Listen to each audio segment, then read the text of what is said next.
Welcome back, you night owls. Tonight we are not just travelling through history, we are stepping out of your cosy modern life and directly onto a frozen stage set 2.6 million years ago. Take a breath right now. Feel the air moving into your lungs. Now imagine the air is so cold it immediately bites the inside of your nose, stinging your throat. You're not wearing your soft pyjamas anymore. You're bundled in layers of heavy, scraped animal hide. And still, a deep, pervasive chill seems to radiate up from the ground, through your soles, right into your bones. Look up. The sky is a vast, bruised canvas of grey and pale white, often swirling with fine, dry snow. Forget the gentle humidity and the comforting glow of your streetlights. Here, the light is thin, harsh, and fleeting. You're standing not in your neighbourhood, but on a windswept plain, a tundra, where the only sounds are the whistling wind and, maybe, the distant, eerie whoosh of a woolly mammoth's breath. This is the Pleistocene epoch, what the world casually calls the Ice Age, and honestly, you probably won't survive this first night without a whole heap of ancestral luck. So, before you get comfortable, take a moment to like the video and subscribe, but only if you genuinely enjoy what I do here. And if you're up for it, drop a comment with your location and local time. It's always wild to see who's tuning in from where. Now, dim the lights, maybe turn on a fan for that soft background hum, and let's ease into tonight's journey together. You stand there, shivering, feeling profoundly small. The first thing you realise is that the familiar geography of your life has been erased, fundamentally altered by a simple, terrifying element. Ice. This isn't just a heavy snowfall or even a bad winter. This is a planetary takeover, a geological state of emergency that has persisted on and off for millennia. Think about the scale of it. If you were somehow airlifted and dropped onto North America or Europe, you wouldn't see the rolling green fields or the familiar coastlines. Instead, stretching to the northern horizon is a truly colossal, mile-thick blanket of solid ice, the Laurentide or Fennoscandian ice sheets. The ice isn't just cold, it's a sculptor, a bulldozer, and a thief. It's stealing the planet's water. That's a mainstream historical fact that completely rearranges the global map. All that water that used to fill the oceans. It's now frozen, locked up in these immense continental-sized glaciers. Imagine turning off the tap on the world's bathtub. Because so much water is trapped on land, the global sea level has plummeted, sometimes by 120 to 130 metres, over 400 feet lower than it is today. Look toward the coast if you can find it. You wouldn't see the sandy beach you know. You'd see vast, newly exposed coastal plains where the continental shelf used to drop off into the deep. Florida, for example, would be virtually doubled in size, stretching far out into what is now the Gulf of Mexico. The North Sea, which is notoriously shallow today, is gone. It's a swampy, cold landmass connecting Britain to continental Europe. You could literally walk from Paris to London without getting your feet wet. Well, technically not wet, but definitely frozen. I imagine the crossing would be like one extremely long, uncomfortable layover at an unheated airport. The air itself is dramatically different. It's dry, intensely dry. The mechanism that creates these massive ice sheets is a strange, self-perpetuating cycle. Sure, it needs to be cold, but it also requires moisture. Yet, the overall climate is so cold that the evaporation rate is incredibly low. The precipitation that does fall is almost exclusively snow, which then doesn't melt in the short, weak summers. It compacts year after year until it becomes glacial ice. This creates a quirky or fringe tidbit. Because the climate was so stable and dry in the interior regions, even the non-glaciated parts, the high winds blew fine silt, or loose, creating massive fertile dust deposits that fed the grasslands. The Ice Age was a time of icy wetness in some places and dusty dryness in others, a paradox that defies our modern conception of a cold environment. Your modern senses are overwhelmed. The cold is a constant physical pressure. Your body, tuned to an average global temperature that is nearly 10 degrees Celsius warmer than the Ice Age average, is struggling. You can feel the instinctive urge to find shelter, to find heat, because you know, on a deeply primordial level, that exposure means death. But the Ice Age wasn't one single, static, deep freeze. That's a common misconception. It was a chaotic, drawn-out period characterised by multiple cycles of freezing and thawing, known as glacial and interglacial periods. Think of it as Earth's biggest, slowest moving washing machine cycle. During the coldest stretches, the glaciers advanced, consuming more land. During the slightly warmer interglacial periods, like the one we are in right now, the ice sheets retreated, only to expand again later. The whole 2.6 million year epoch is punctuated by these rhythmic, dramatic swings. Historians still argue whether the cause of the Ice Age was solely astronomical. The subtle, cyclical changes in the Earth's orbit known as Milankovitch cycles, or whether it was kicked off and intensified by dramatic drops in atmospheric CO2 due to continental drift and mountain building. It's the ultimate chicken or the egg scenario played out across millions of years involving physics, chemistry and geology. What's clear is the effect, a world that swings violently between deep freeze and temporary respite. You realise that surviving here is not about brute strength, it's about resourcefulness and knowledge. You need to know where the animals go, how to kill them silently, how to butcher them efficiently, and crucially, how to use every single part. The meat for food, the sinew for thread, the fat for fuel, and the hides for clothing and shelter. Your soft desk job hands wouldn't last 5 minutes. You're entirely dependent on the skills you don't possess. Skills possessed by your Ice Age ancestors, who we will meet shortly. For now, though, just focus on that immediate biting cold. It's a reminder that this world is magnificent, terrifying, and completely unforgiving. Every move you make, every calorie you burn, and every moment you spend exposed to the elements is a transaction with a very high price tag. Welcome to the Pleistocene. The first thing you need to understand is the sheer, overwhelming physical presence of the ice itself, which we will turn to next. You stand corrected, or rather, you stand freezing, feeling the pervasive impact of the cold you just met. Now let's zoom out from your immediate personal discomfort and look at the actual engine of this ice age, the colossal continental ice sheets. These are not just giant frozen puddles, they are living, breathing geological entities, the ultimate white conquerors that shape everything, from the wind patterns to the flow of ancient rivers. If you could gain a vantage point high above the Earth, perhaps floating silently in the pale, dry air, you would see two primary, terrifyingly immense ice complexes dominating the northern hemisphere. Over North America you have the Laurentide ice sheet, and across Eurasia the Fennoscandian ice sheet. Each of these sheets is not merely thick, it is miles thick, often reaching depths of 2 to 3 kilometres, 1.2 to 1.9 miles at their centre. Try to visualise that, an empire of frozen water so heavy it physically deforms the planet's crust beneath it, pushing the land down into the mantle. Imagine the Empire State Building stacked 7 or 8 times over, all made of ice, and stretching from coast to coast. That's the scale we're dealing with. This immense weight provides a mainstream historical fact. As the ice piles up, the pressure at the bottom is so intense that the ice actually starts to flow, like an incredibly viscous, slow-moving river. This is what makes a glacier or an ice sheet a dynamic system, not a static block. They advance under their own weight, grinding and scraping the very foundations of the continents.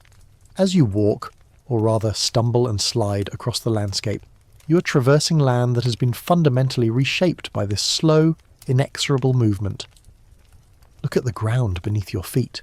It's littered with stones and boulders that look completely out of place, perhaps rounded, polished rocks from hundreds of miles away. These are erratics, the detritus of the ice's journey. The sheet acts like sandpaper, picking up rock fragments, crushing them into fine powder, the aforementioned loess, and carving out U-shaped valleys instead of the V-shaped valleys carved by rivers. Every dramatic fjord in Norway, every rounded peak in New England, and every Great Lake in North America is a monument to this icy sculpting power. The ice didn't just cover the land, it remade it. It's the ultimate geological redecorator, though its style tends toward the stark and monochrome. The sheer size of the ice sheets dictates the climate well beyond their immediate edges.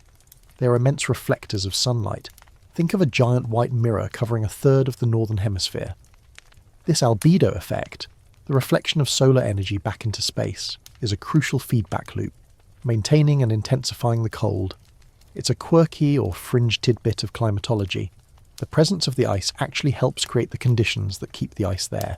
The air masses crashing into these walls of ice are diverted, creating powerful, frigid winds that scour the periglacial landscapes. like the one you are shivering on right now. You aren't just cold, you are wind blasted by air that has been chilled by miles of solid ice.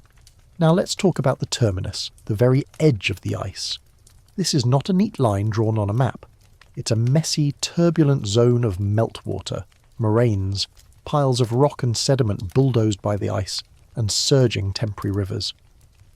These meltwater rivers are vital because they redistributed the sediment and shaped new landscapes far from the ice edge.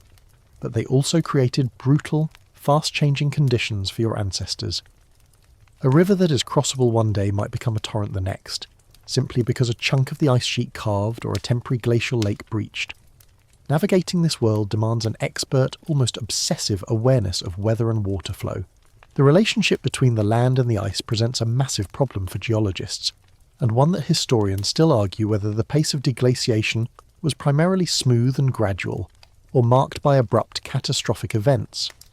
Some theories suggest that massive freshwater releases from melting ice, the infamous Heinrich events, or the draining of megalakes like Glacial Lake Agassiz, could have flooded the North Atlantic, temporarily disrupting the ocean circulation currents, like the Gulf Stream, and actually throwing the Northern Hemisphere back into a deep freeze.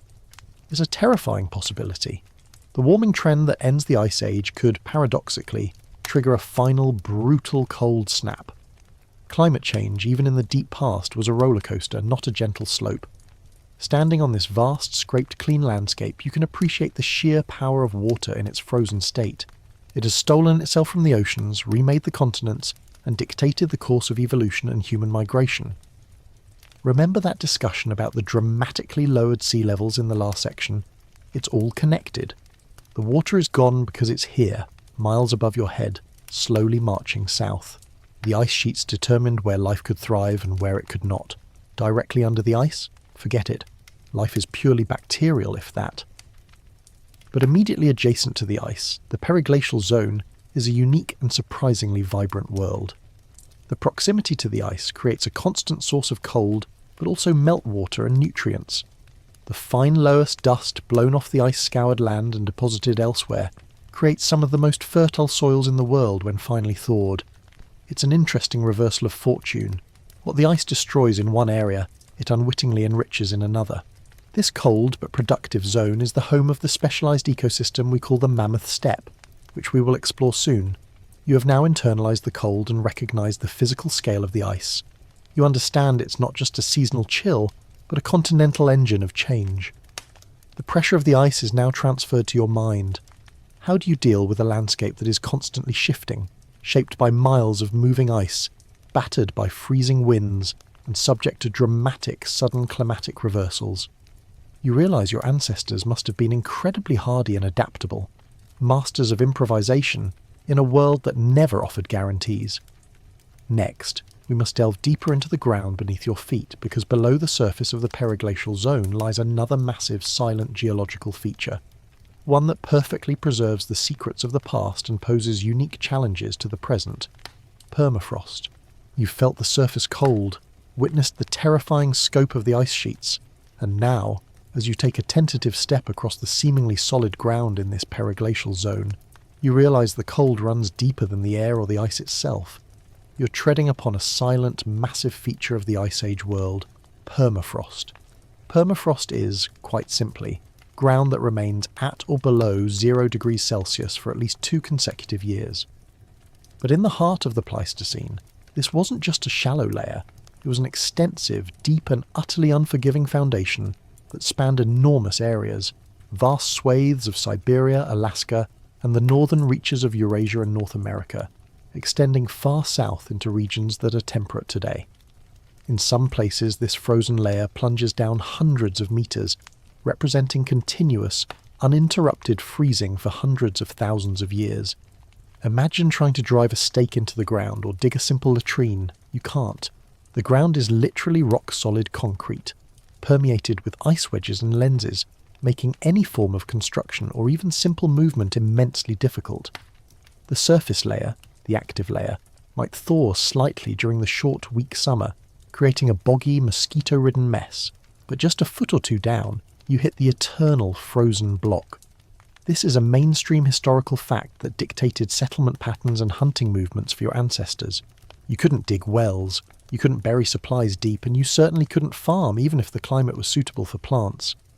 The constant cycle of freezing and thawing in the active layer above the permafrost creates strange and beautiful geological features called patterned ground. Look around. You might see stone circles, sorted nets, or bizarre polygonal shapes etched into the earth. It looks like an alien landscape designed by a minimalist architect obsessed with geometric purity. These patterns are created by the constant expansion and contraction of ice within the soil, pushing rocks and sediments into organised structures over millennia.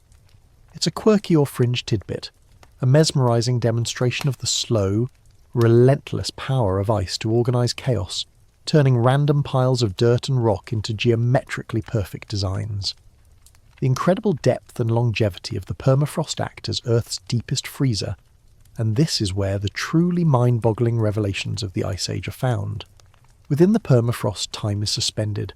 Organic materials, ancient roots, perfectly preserved leaves, and most famously megafauna carcasses are locked away, protected from decay by the deep, consistent cold. When pieces of permafrost thaw today, they yield an astonishing glimpse into the past. We're talking about entire woolly mammoths that died 40,000 years ago, emerging with muscle tissue still pink, stomach contents perfectly intact, and even blood still flowing. It is a level of preservation that no other natural process on Earth can match. This preservation creates a challenging debate that historians still argue whether the cause of death for these perfectly preserved megafauna specimens found in the permafrost was typically natural, such as quicksand-like bogs or falling into deep fissures, or whether their preservation points to more sudden catastrophic freezing events. The incredible state of some of the finds, like the Yucca mammoth or the Ice Age puppies, fuels this debate, suggesting incredibly rapid burial and freezing. Now let's consider the water locked within this frozen ground.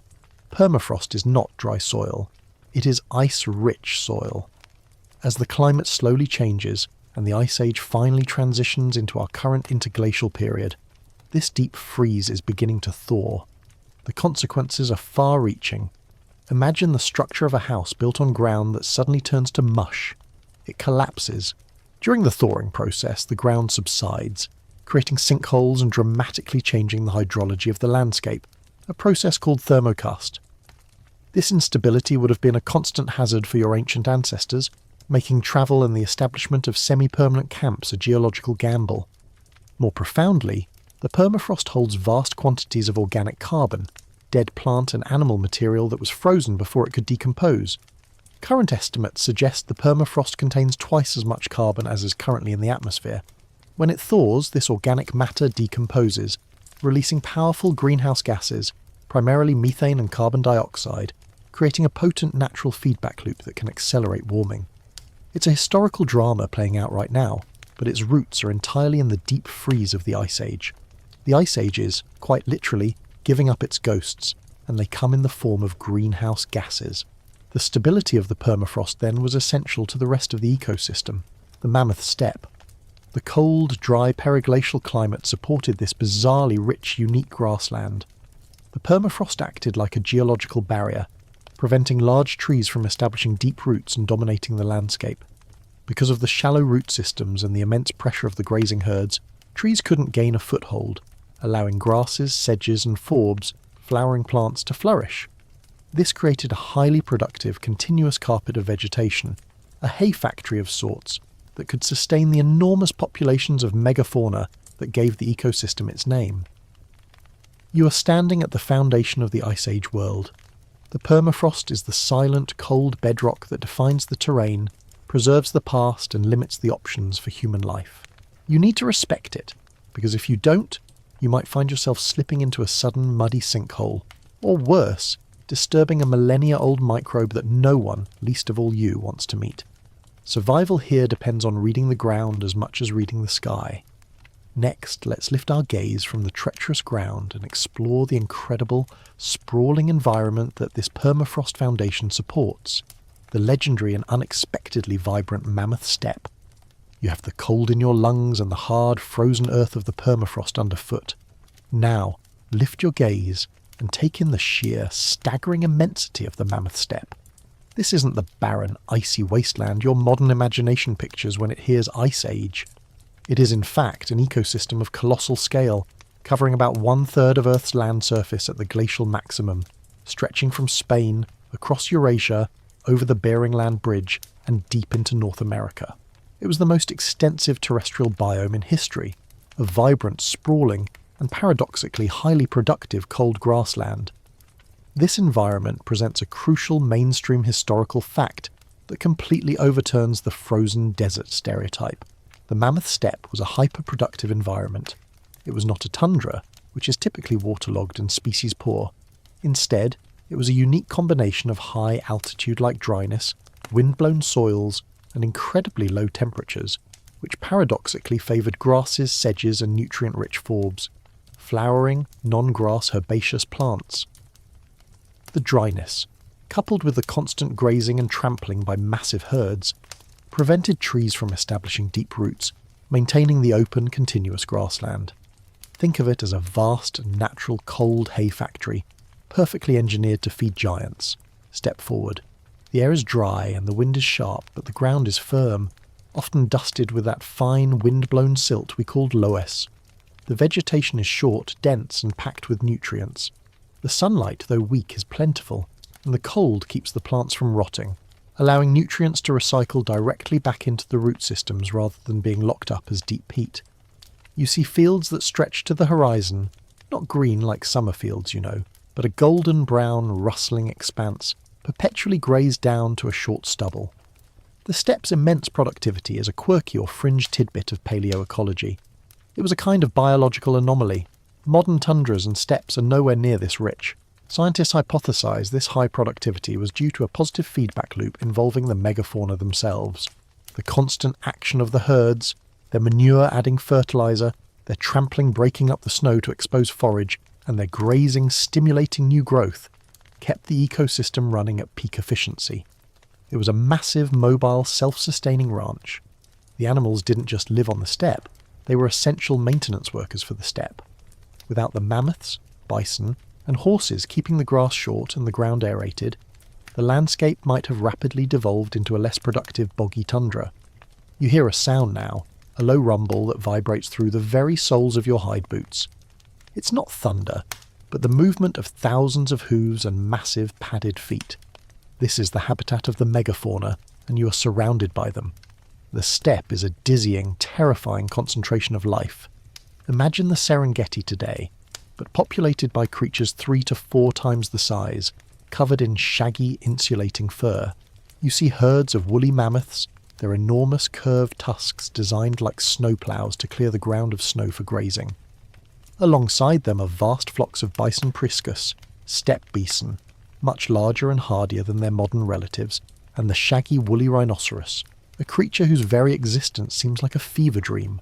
Your heart pounds. You're walking through the pantry of the Ice Age, and you're a tiny, soft, potentially very appealing snack for half the inhabitants. This incredible abundance of life fueled the sophisticated cultures of your ancient ancestors, the Ice Age hunter-gatherers.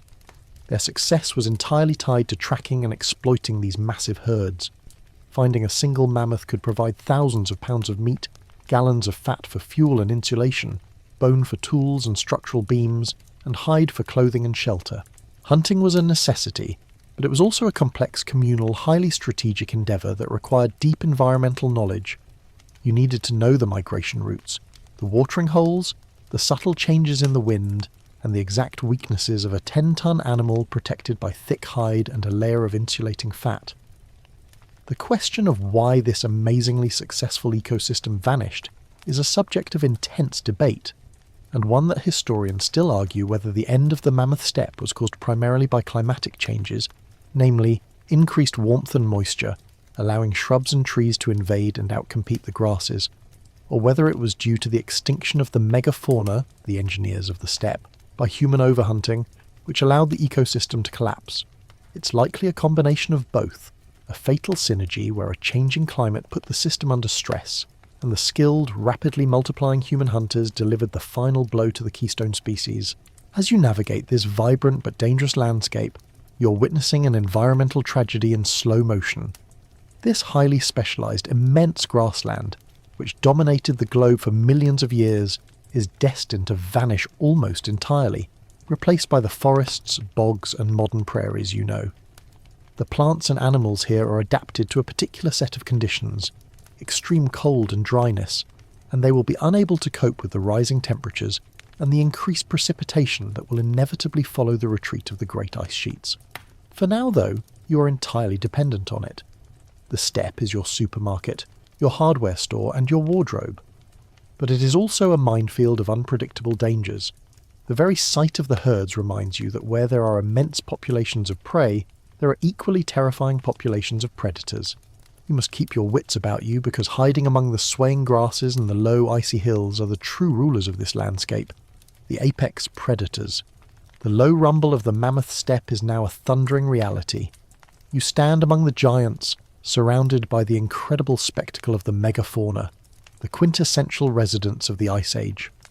These creatures are not just bigger versions of modern animals, they are evolutionary masterpieces, perfectly engineered to survive the most severe sustained cold in recent Earth history. The absolute superstar, the creature you are constantly watching for and desperately hoping to hunt, or more likely desperately hoping to avoid, is the woolly mammoth, Mammuthus primigenius. This is a mainstream historical fact that defines the epoch. The mammoth was not only gigantic, often standing taller than modern African elephants, but its adaptations were extreme. Its shaggy, dark outer coat provided phenomenal insulation, covering a dense layer of underfur. Crucially, beneath the skin lay a layer of fat up to 4 inches thick, providing both energy reserves and thermal protection. Its small ears and short tail minimised heat loss, following the principle of Allen's rule, a rule of thumb you might have learned in a different lifetime. Its most striking feature, the enormous curved tusks, were specialised tools for sweeping snow off the ground to reveal the valuable low-lying grasses and forbs of the steppe. But the Ice Age bestiary is so much richer than just the mammoth. Look to your left and you might spot the woolly rhinoceros, Curlodonta antiquitatis. This animal is a vision of shaggy armoured power, smaller than the mammoth but arguably more bad-tempered. It possessed a massive flattened horn that was likely used not just in defence, but also as a snowplough, helping it access frozen forage, much like the mammoth's tusks. The sheer density of its bone structure and the thickness of its hide testify to a life lived constantly in the punishing cold. Moving through the brush are the giant ground sloths, Megatherium, particularly prominent in the Americas. Picture a modern sloth, and now imagine it the size of an elephant covered in coarse reddish fur standing on its hind legs to browse on high branches. Their claws were not just for climbing but were immense hooks, capable of stripping bark and pulling down entire trees, even in a world where trees were rare. The North American equivalent, the Harlan's ground sloth, Paramylodon harlani, contributed immensely to soil aeration and seed dispersal, an ecological role now largely extinct. Now, a quirky or fringe tidbit, the giant mammals were not the only specialised creatures. Consider the Irish elk, Megaloceros giganteus, which despite its name, was a deer found across Eurasia and was neither exclusively Irish nor technically an elk. Its antlers were the largest of any known deer species, spanning up to 3.65 metres, 12 feet, from tip to tip. These massive racks required an immense commitment of energy and nutrients, particularly calcium, to grow anew each year. While often theorised as a product of runaway sexual selection, some recent research suggests their size may also have been an evolutionary response to fighting in dense environments, which seems counterintuitive on the open steppe, fueling the scholarly debate, or perhaps even a function of the nutrient-rich steppe diet, allowing for maximum growth. The adaptations of these animals were complex. It wasn't just about thick fur, it was about efficient metabolism and complex digestive systems capable of extracting maximum nutrition from cold, tough vegetation. The megafauna effectively utilised the entire food base of the steppe, creating a high-energy flow that supported the entire ecosystem. This brings us to a crucial scholarly debate. Historians still argue whether the primary factor dictating the gigantism seen in the Ice Age megafauna was simply the advantage of a lower surface area to volume ratio, known as Bergmann's rule. Bigger animals retain heat better, or whether it was an ecological necessity driven by the abundant yet tough and seasonally challenging forage of the mammoth steppe. The sheer volume of low-quality, high-fibre food they consumed required larger guts for digestion, which in turn demanded a larger body to carry the weight. It's a classic feedback loop. The cold drove them to be big, and the available food allowed them to get big. You are witnessing a biological peak that is tragically fleeting. Every magnificent creature you see, the mammoth, the woolly rhino, the giant sloth, will be gone in a geological blink of an eye. Their massive size, which was their strength against the cold, ironically became their fatal flaw as the climate warmed. Their long gestation periods, slow maturation and low reproductive rates meant they couldn't adapt quickly enough to the rapid changes in habitat, nor could they easily recover from the stresses of being hunted by an increasingly clever and adaptable predator, you. For now, however, the ecosystem is in full swing.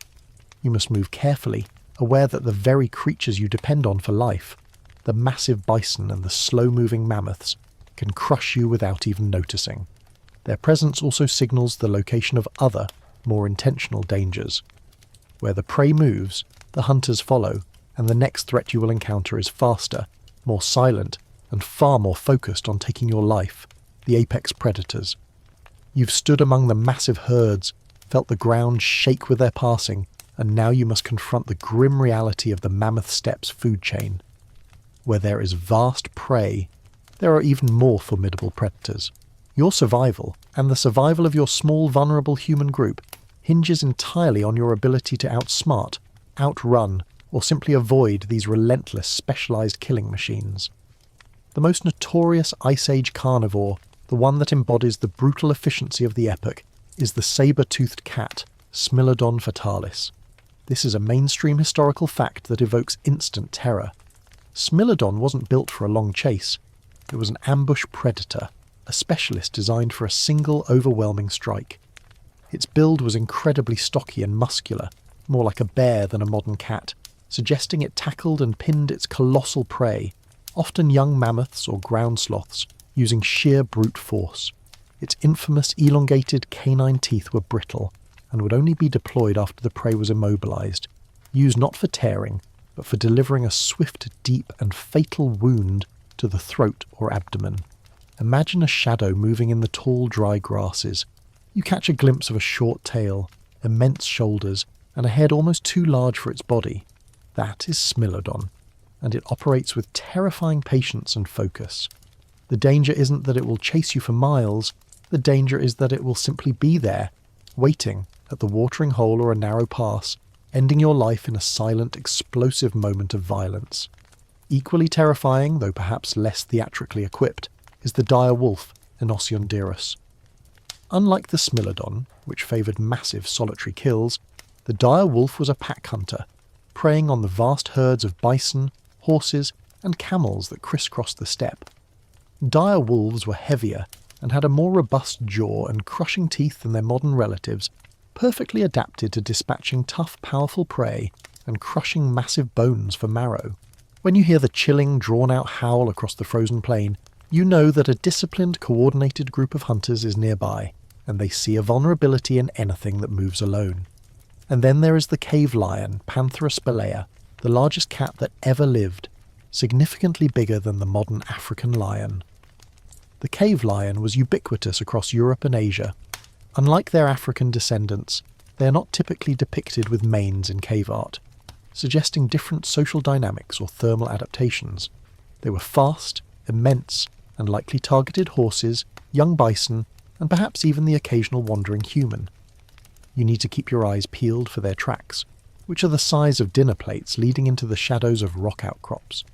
This environment supports a brutal, constant competition for resources. The sheer volume of life means that scavenging is also a critical niche. The short-faced bear, Loctodus simus, particularly prominent in North America, was a true giant, standing up to 5 feet at the shoulder when on all fours and potentially 11 feet tall when standing. While likely an omnivore, its immense size, long legs for speed, and powerful jaws made it a formidable competitor for carcasses, often displacing other predators and taking their kills.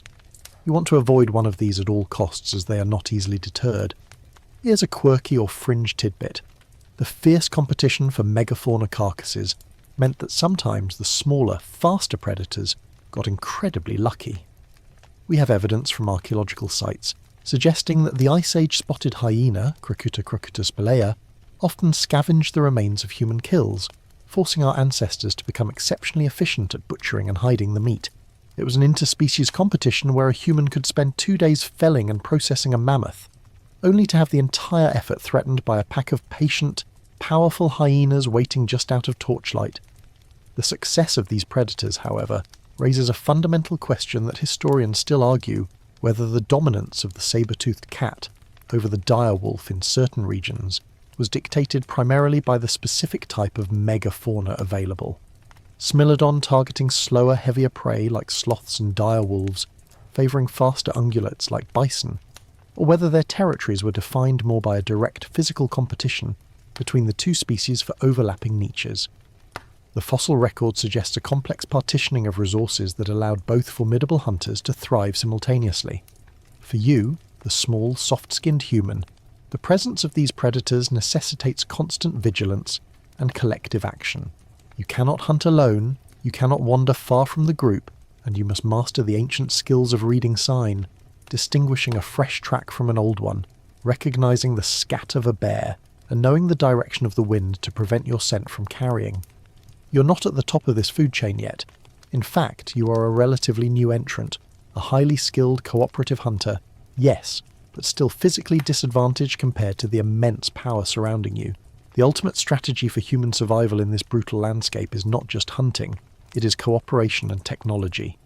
You might not have the fangs of Smilodon or the pack strength of the dire wolf, but you have the most powerful weapon of all, your brain, your to plan, and your capacity to communicate complex ideas. These cognitive advantages allow you to use fire, make tailored clothing, and fashion sophisticated weapons, all of which keep the shadows and the predators at bay, a theme we will explore soon. Now, as you keep an anxious eye on the horizon for the next apex hunter, remember the driving force behind this entire ecosystem, the locked-up water. The glaciers are holding it hostage, and this theft of water from the oceans has created one of the most critical geographical features of your ancestors' world, the immense land bridges that enabled global migration. You've survived the cold, navigated the permafrost, and ducked the giants and their predators. Now, shift your focus from the land underfoot to the horizon where the ocean should be. The massive ice sheets we discussed earlier, the ones miles thick over North America and Eurasia, are holding countless cubic miles of water hostage. This great theft of water from the sea is a crucial geographical factor of the Ice Age, manifesting as dramatically lower global sea levels. At the peak of the glacial periods, the sea surface was a staggering 120 to 130 metres, over 400 feet, lower than it is today. This is a mainstream historical fact that fundamentally redrew the global map and dictated the course of human migration. Entire areas that are now shallow, submerged continental shelves were exposed, becoming vast dry plains, marshes and tundra. Walk towards the coastline, and you'd find yourself walking and walking, watching the sea retreat far into the distance. Think of the land that emerged. The North Sea and the English Channel vanished, replaced by a massive land bridge called Doggerland, connecting Great Britain to continental Europe. This was not a narrow strip. It was a huge expanse of rolling hills, rivers and forests during interglacial periods, and later open tundra, all of which supported herds of animals and, crucially, human populations. This was a busy, populated region that is now entirely submerged, the ghostly remains of which are occasionally snagged by fishing trawlers. But the most famous and, arguably, most consequential land bridge created by this oceanic retreat is Beringia. Look northeast, across what is now the frigid Bering Strait separating Siberia and Alaska. At the glacial maximum, this entire region was a vast open plain, a crucial extension of the Mammoth Steppe. Beringia was up to 1,000 miles wide at its maximum extent, not a precarious crossing, but a massive new continent-sized habitat in itself. This land bridge provided the critical pathway for the final great human migration, the peopling of the Americas. The very existence of Beringia is a quirky or fringe tidbit of geology, because unlike other regions, it was not covered by ice. It was ice-free because the Bering Strait region was too dry. The massive ice sheets acted as barriers, blocking the prevailing moist winds from reaching the interior. The frigid air held little moisture anyway, resulting in incredibly low precipitation, too little for the ice sheets to form there. Thus, the exposed land bridge was a viable, if brutally cold, path for animals and the hunter-gatherers who followed them. The exposure of these land masses created massive new routes for biological exchange. Eurasian animals like the steppe bison, the woolly mammoth, and eventually humans themselves moved into North America across Beringia.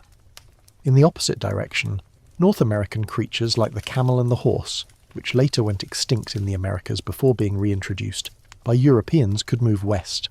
The lower sea levels were the great facilitators of biogeography. For your ancient ancestors, the receding water meant more than just a new path. It meant access to rich coastal resources, though perhaps not the warm, sunny resources you imagine. The exposed coastlines, rich in shellfish and marine mammals, provided an alternative stable food source, particularly during periods when the large land animals were migrating away or becoming scarce. The shift to maritime resource utilisation is a critical point in human adaptation, proving that Ice Age survival wasn't exclusively about chasing massive furry beasts across the tundra. The massive sea level changes did not happen in a smooth, predictable fashion. They occurred in dramatic pulses, rising and falling with the waxing and waning of the ice sheets. This variability creates a challenging dilemma that historians still argue whether the timing and pace of human migrations across Beringia were dictated primarily by the opening of the land bridge itself, a window of opportunity, or if the critical factor was the melting of the North American ice sheets, which subsequently opened an ice-free corridor down through what is now Canada, allowing migrants to finally move south into the heart of the continent. The debate over the coastal route versus the ice-free corridor remains one of archaeology's hottest topics. Imagine the psychological landscape of your ancestors. They were living on a continent that was literally expanding and contracting with the cycles of the sun and the ice. The land they hunted on might have been entirely underwater a few thousand years before, and might be underwater again within their descendants' lifetimes. Their geographical knowledge must have been dynamic, passed down through oral traditions detailing coastlines that no longer exist, and hunting grounds that now lie under 300 feet of water. Their world was vast, unstable, and ever-changing, requiring constant adaptation. The phenomenon of water being sequestered in ice also had an impact on the oceans that remained. With less fresh water flowing into the sea and lower overall ocean volume, the remaining seawater was saltier. This increased salinity affects ocean circulation, which in turn influences global climate. It's a complex interwoven system. The ice causes sea levels to drop, which increases salinity, which alters currents, which ultimately feeds back into the global temperature regime that dictates whether the ice sheets grow or retreat. It's a delicate, massive feedback loop. This dramatically altered geography, the presence of the land bridges, and the vast, new exposed coastal plains were the stage. The players were your ancestors, the first true globetrotters. They were not merely surviving the Ice Age, they were actively conquering it, using their intelligence to cross these newly accessible frontiers. Their journey from Africa to the far corners of the globe, including across the exposed Beringia, is the next incredible chapter in the Ice Age story. You've surveyed the cold, the ice, the giants, and the exposed seabed. Now, finally, you turn your attention to the most significant creature in this unforgiving landscape, you. We're talking about early Homo sapiens, your direct ancestors, the first true nomads of the Ice Age. They were not just surviving the Pleistocene, they were mastering it through sheer ingenuity and adaptability.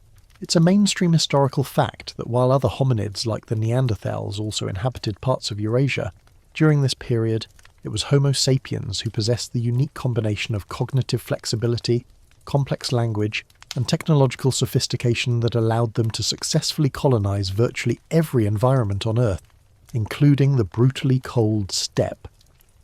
Your ancestors are sometimes referred to by archaeologists as Cro-Magnon, particularly in Europe, and their arrival marks a profound shift in the way life was lived on the planet.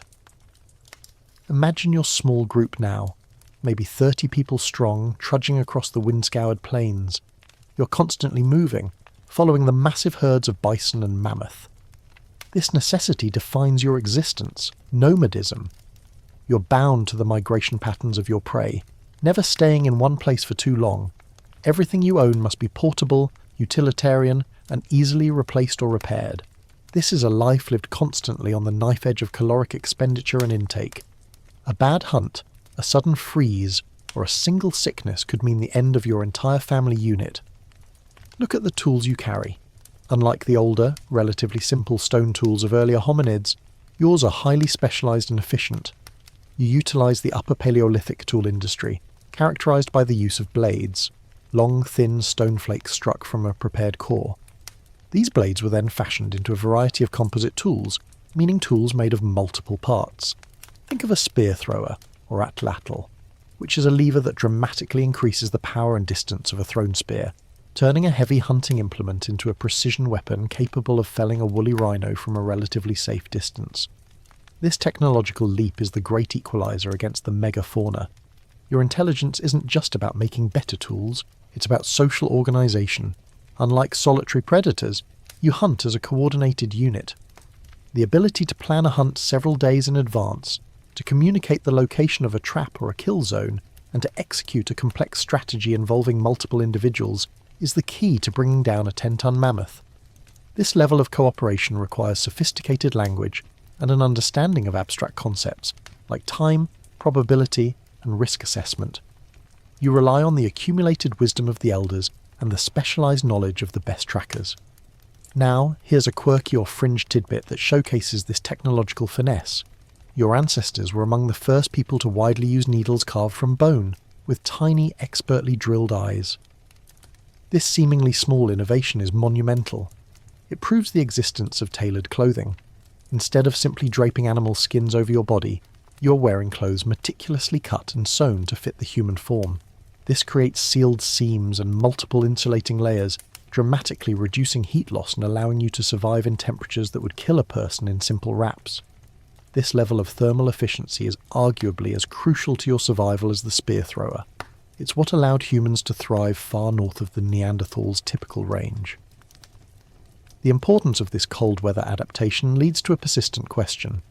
Historians still argue whether the primary factor that allowed Homo sapiens to displace and ultimately survive the Neanderthals was their superior cognitive capacity. Language, social networking, technological innovation, or simply a more efficient metabolism coupled with those sophisticated tailored clothing systems, giving them a decisive advantage in the extremely cold and resource-scarce conditions of the glacial maximum. It's the debate over mind versus material culture, but in the brutal cold, a truly effective fur parka might trump a brilliant idea, unless that brilliant idea is how to make an even better parka. Your life is a constant, highly demanding intellectual exercise. You must be an expert geologist, reading the permafrost to find solid ground for shelter. You must be an expert zoologist, understanding the subtle shifts in animal behaviour. You must be an expert meteorologist, predicting the sudden, catastrophic blizzards known as burans. You're not a spectator in this landscape. You're a highly engaged participant whose every decision carries life or death weight. The knowledge you possess is not written down. It is embodied. It's contained in the stories told around the fire, the specific method used to treat a hide with animal brains and fat, and the secret location of a reliable chert quarry for making new tools. The memory of the collective, the culture, is your most precious survival asset.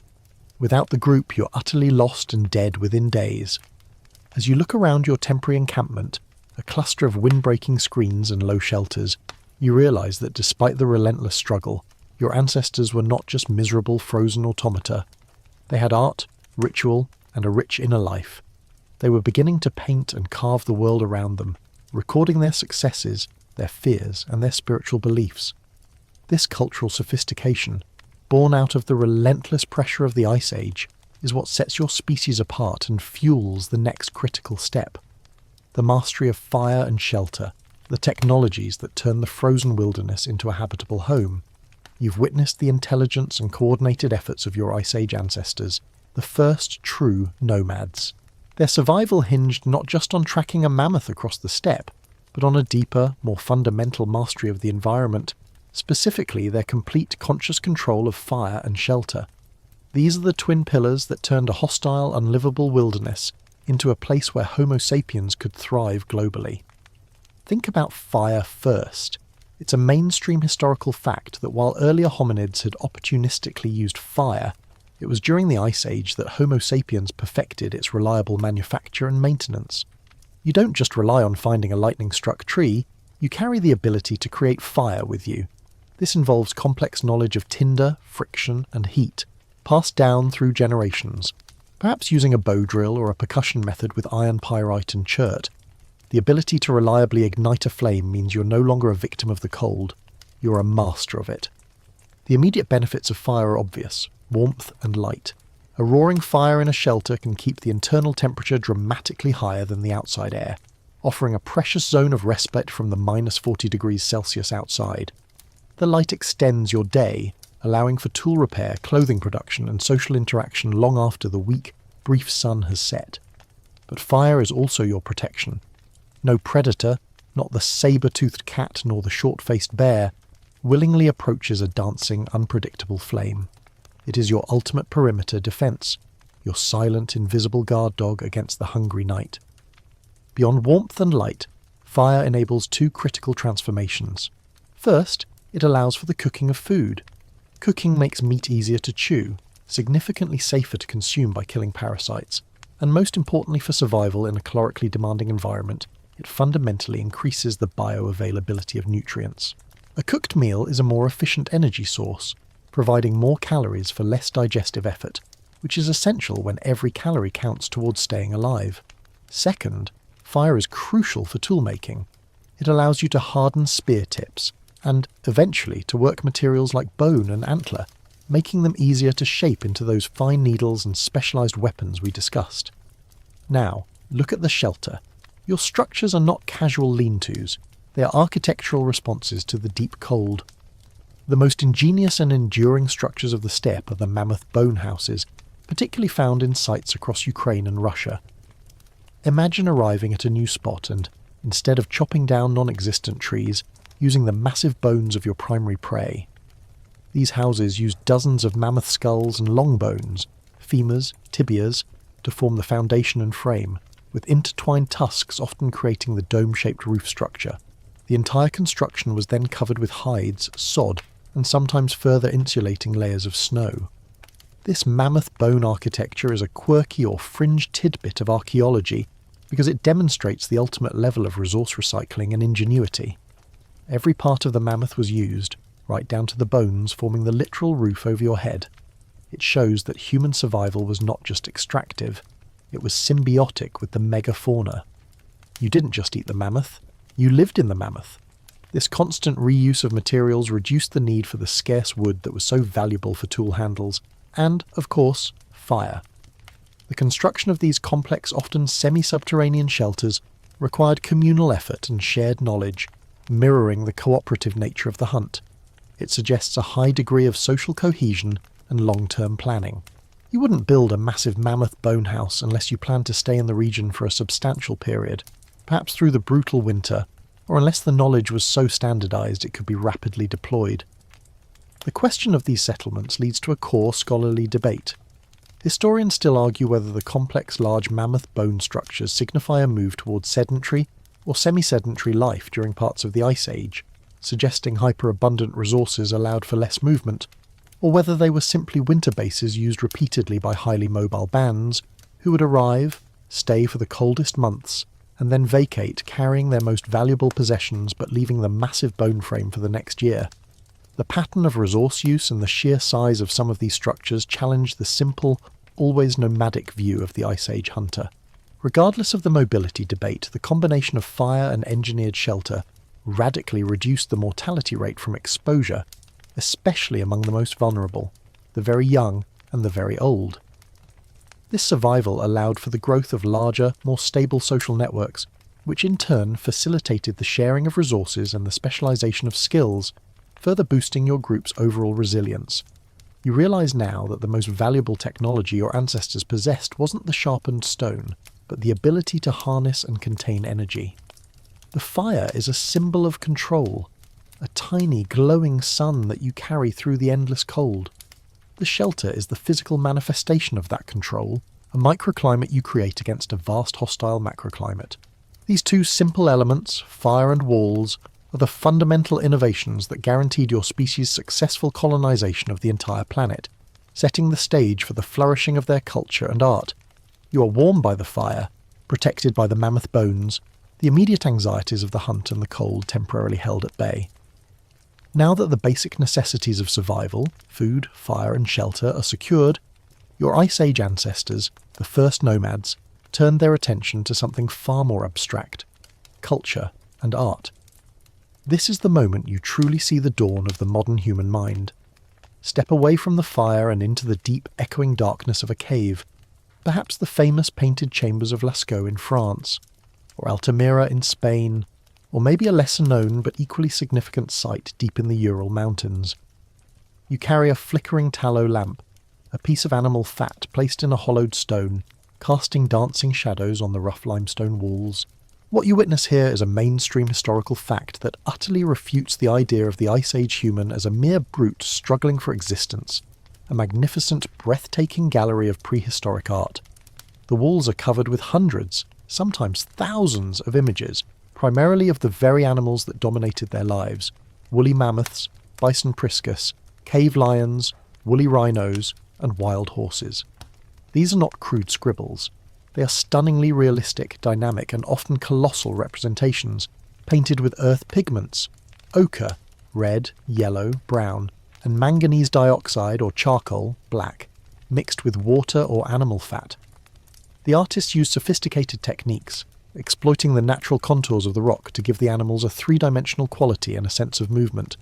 It's a testament to incredible artistic skill and profound observational knowledge. They knew the muscles, the gait, and the character of every creature they painted. But why? In a world where survival was a daily struggle, did they spend such immense effort, risk, and time deep in the dark recesses of the earth to paint these murals? It wasn't simple decoration for a living space. The art is often miles from the cave entrance, in chambers that were difficult to access. This suggests a ritualistic or spiritual purpose. Perhaps it was sympathetic magic, the belief that drawing the animal helped secure a successful hunt. Perhaps it was a form of initiation or storytelling, transmitting crucial information about animal migration, behaviour, or hunting techniques to the next generation. Or maybe it was a way of establishing a spiritual connection with the powerful forces that governed their world. Now look closely at the details. This reveals a quirky or fringe tidbit. Alongside the powerful animal figures, you often find geometric signs, patterns, hand stencils, and occasional stylized human figures, often highly simplified. Some of the geometric signs appear consistently across sites separated by hundreds of miles and thousands of years, leading some archaeologists to hypothesize that they represent early forms of notational systems, proto-writing or a shared symbolic code used by widely dispersed communities. These abstract marks, far from the dramatic animals, hint at a complex intellectual life and the transfer of non-verbal, abstract thought across vast distances. The very act of creating this art points to the concept of leisure time and specialization. Someone had to gather the pigments, grind them, mix them, climb into the caves, set up the lights, and do the painstaking work. This implies that the society was organized enough to support individuals who did not have to spend every waking moment chasing calories. They were supported by the communal hunting and survival systems, allowing for the birth of the artist and the shaman. This leads directly into a major scholarly debate. Historians still argue whether the proliferation of Ice Age art represents primarily a male-dominated activity focused on hunting magic and power acquisition, or whether it was an expression of shamanistic or gender-neutral spiritual belief, possibly tied to female fertility cycles, given the frequent depiction of vulvas and female statuettes like the Venus figures, and the broader relationship with the life-giving earth. The bias towards animal subjects often skews the interpretation toward hunting, but the deeper, more spiritual elements suggest a much richer, more nuanced worldview. Beyond the cave walls, the Ice Age mind found expression in portable art. You are familiar with the tiny, exquisite carvings in bone, antler, and ivory. The famous Venus figurines, small sculptures of women with exaggerated breasts and hips, are found across a vast geographical area. These likely served as amulets related to fertility, life, and abundance, crucial concerns in a harsh world. You also see tools themselves being decorated. A spear thrower carved into the shape of a leaping animal, or a bone flute meticulously hollowed and tuned. Even the mundane objects of daily life were imbued with aesthetic and symbolic meaning. What does this tell you about your ancestors? They possessed symbolic thought, the ability to create, understand, and use symbols, the foundation of language, math, and art. They had a concept of beauty that transcended utility. They were connected to a spiritual realm, using the art as a bridge between the physical world of the hunt and the metaphysical world of the spirits. Their lives were harsh, yes, but their inner worlds were rich, complex, and deeply human. They were capable of sophisticated planning, deep communal cooperation, technological innovation, and artistic genius, all the hallmarks of the species that would eventually populate the entire planet. This artistic and cognitive leap gave them the final critical push needed for the last great human movement, using the land bridges and the ice-free corridors to explore and settle every last habitable corner of the globe. Their culture, born and perfected on the steppe, was the intellectual toolkit for global conquest. You've witnessed the intellectual leap that gave rise to art and culture, the crowning achievement of the Ice Age mind. Now, that mind is focused on a new goal: expansion. With superior tools, tailored clothing, and the communal knowledge that allowed them to survive the harshest winters, your ancestors began the final, monumental journey, the global dispersal that led to the peopling of every major landmass. This is the story of the first truly global species. The starting line for this final burst of movement, which marks the peak of Ice Age human achievement, is generally considered to be out of Africa, often around 70,000 to 50,000 years ago. This is a mainstream historical fact. The out-of-Africa model, which posits that modern humans moved out of the continent and replaced other hominids across the globe. From there, the path fractured, following the opportunities presented by the environment. Imagine two major currents flowing out of the Near East. One current followed the massive receding ice sheets westward into Europe. They encountered the established cold-adapted Neanderthals, leading to a long period of coexistence, competition, and perhaps even interbreeding. The European colonization was slow, punctuated by periods of rapid movement during slightly warmer interstadials, brief warmer spells, and forced retreats into refugia, safe havens, during the coldest glacial maximums. They brought with them the high-quality blade tool technology and the sophisticated cave art we just explored, establishing themselves as the dominant cultural force across the continent. The second, and arguably more globally significant, current flowed eastward across Asia. This was a relentless push across the vast Siberian plains and down into Southeast Asia, following the megafauna herds and exploiting the newly exposed coastal areas. The low sea levels were the primary enabler here. As they moved into what is now Indonesia and Papua New Guinea, they had to make the first significant ocean crossings. Even with sea levels lowered, these islands were separated by deep trenches of water, meaning your ancestors possessed not just tracking skills, but boat-building technology and navigational knowledge. They were the original mariners, using rafts or simple canoes to bridge gaps that were impossible for the land animals to cross. This is a quirky or fringe tidbit. Humans colonized Australia and Papua New Guinea by at least 45,000 years ago, demonstrating impressive watercraft and navigational abilities thousands of years before the famous European maritime expansions. The most dramatic and final leg of the journey was the move into the Americas.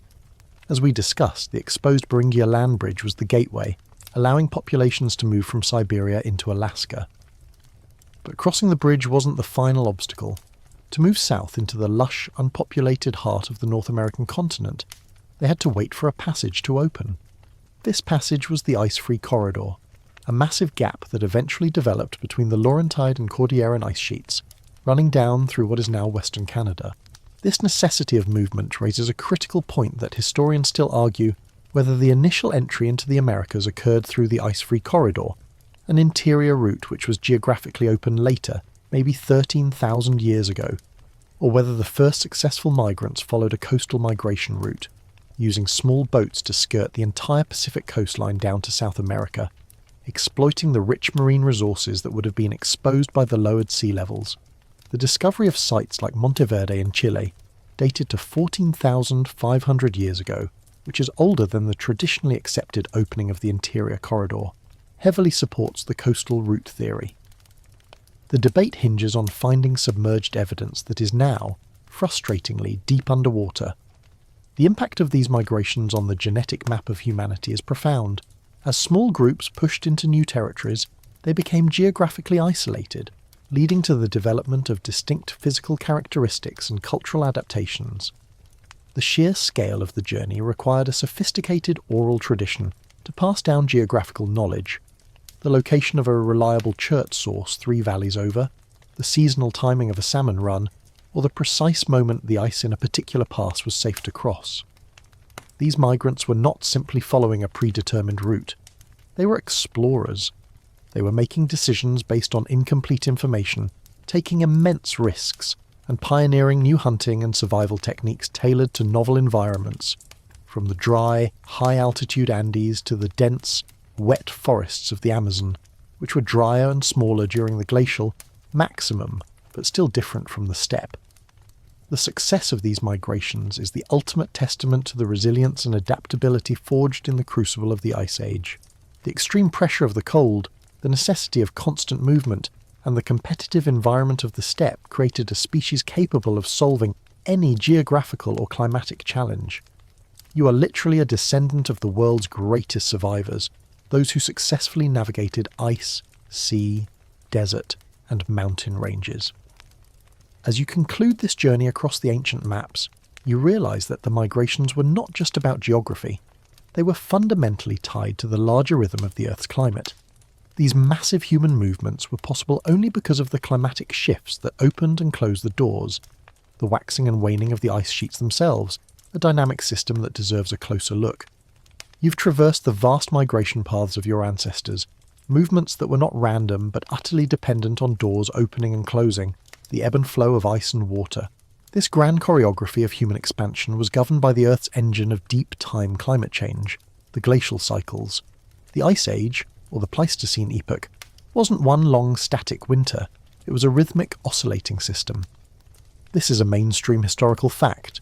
The entire period is defined by repeated massive swings between glacial periods, or glacials, when ice sheets advance and temperatures plummet, and interglacial periods, or interglacials, which are warmer, shorter spells like the one we are in now. Think of it like a planet taking deep, slow breaths of cold and warm air over tens of thousands of years. What drives this colossal, multi-million-year-long rhythm? The answer lies far beyond Earth, in the subtle, predictable, yet profound changes in our planet's relationship with the Sun. These are the Milankovitch cycles, a core concept of paleoclimatology. They are not changes in the Sun's output, but in the geometric parameters of the Earth's orbit, and they are responsible for dictating the timing of the glacial cycles. There are 3 primary cycles at play, each affecting the amount of solar radiation, insolation, that reaches the Earth, particularly at high latitudes, which is the crucial area for ice sheet growth. 1. Eccentricity, the shape of the Earth's orbit around the Sun, which cycles from nearly circular to slightly elliptical over a period of roughly 100,000 years. When the orbit is more elliptical, the difference in solar energy received between the closest point, perihelion, and the farthest point, aphelion, is greater. 2. Obliquity, axial tilt, the tilt of the Earth's axis, which varies between 22.1 and 24.5 degrees over a period of about 41,000 years. A greater tilt means more extreme seasons, warmer summers, colder winters. A lesser tilt means milder seasons globally. It's the slight decrease in the tilt that is thought to be critical for the onset of an ice age, as milder summers fail to melt the previous winter's snow. 3. Precession, wobble. The wobble of the Earth's axis, which changes the orientation of the axis relative to the stars, completing a cycle in about 23,000 years. This wobble determines when the Earth is closest to the Sun relative to the seasons. It's the combination of these 3 cycles, aligning in a specific way that results in long, cool summers in the Northern Hemisphere, that triggers a glacial period. The cool summers are key. They allow the snow from the previous winter to survive the melt season. This snow compacts into ice. The ice reflects more sunlight, the albedo effect, cooling the Earth further, and the process accelerates until a new orbital alignment reverses the trend. This incredible astronomical control over terrestrial climate is the primary mechanism of the Ice Age. The change in climate wasn't a gentle slide. It was marked by rapid, dramatic events. For example, during the last glacial period, scientists have identified Dansgaard-Oeschger events, which were sudden, rapid, warming periods, followed by immediate sharp cooling periods, sometimes changing temperatures in Greenland by 8 to 10 degrees Celsius in just a few decades. Imagine your environment radically shifting its average temperature, within your own lifetime, a truly terrifying reality for your ancestors. This dramatic environmental volatility is a quirky or fringe tidbit. Some anthropologists propose that this constant, rapid and unpredictable climate change was actually the ultimate selective pressure that drove the evolutionary success of Homo sapiens. It wasn't just cold that forced us to innovate. It was the necessity of being able to rapidly adapt to a constant sequence of different environments, from hyper-dry steppe to boggy tundra, that fostered our unique cognitive flexibility and superior planning abilities. The Ice Age was a cognitive boot camp. The impact of these cycles on sea level, remember the waters retreat, was immense. During a full glacial maximum, the 100,000-year cycle locks up the maximum amount of water. During the brief warm interglacials, like the one we're in now, the ice melts back substantially, raising sea levels. This constant change meant that the optimal hunting grounds, the coastal plains, and the migration routes, the land bridges, were perpetually opening and closing, forcing humans to become exceptional, highly mobile opportunists. This complex, interwoven system leads to a major scientific dilemma that historians still argue whether the transition between glacial and interglacial states is driven primarily by the astronomical forcing of the Milankovitch cycles, the initial trigger, or whether the subsequent severity and longevity of the climate swing are primarily controlled by internal Earth feedback loops, such as the atmospheric concentration of greenhouse gases like CO2 and methane released or sequestered by the oceans and land. The Milankovitch cycles may open the gate, but the Earth's oceans and atmosphere push the main vehicle through, greatly intensifying the effect. Understanding these cycles is not just historical curiosity, it's vital to our own modern era. We are currently living in an interglacial period, the Holocene, which began roughly 11,700 years ago. Geologically speaking, we are still in the Ice Age, waiting for the next glacial advance that the Milankovitch cycles predict.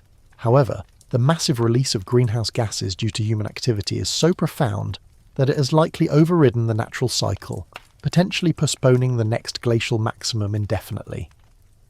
The temperature control system that governed your ancestors' world is now being hijacked by their descendants. You are a product of this cosmic clockwork, the deep, ingrained need to migrate, to innovate, and to adapt is stamped into your very DNA by the unrelenting rhythmic pressure of the glacial cycles. Your ancestors survived not because the Ice Age was easy, but because its very difficulty forced them to become brilliant. To truly understand these cycles, we need to know how scientists reconstruct them, and for that we turn to the ultimate time capsules, the deep ocean and the core of the ice itself. You've grasped the monumental scale of the glacial cycles, the cosmic clockwork of the Milankovitch cycles that dictates the pulse of the Ice Age. But how do we, 21st century humans, know with such certainty what those deep time temperature and ice volume swings actually looked like? The answer lies not in a dusty library, but in the most inaccessible archive on the planet, the deep ocean floor.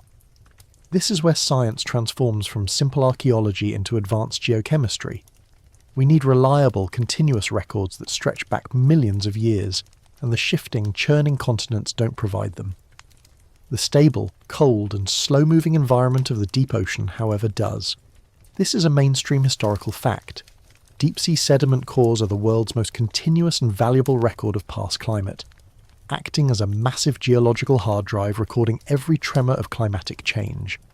Imagine a specialized research ship hovering over an abyssal plain, perhaps thousands of meters down, where the water is perpetually cold and dark.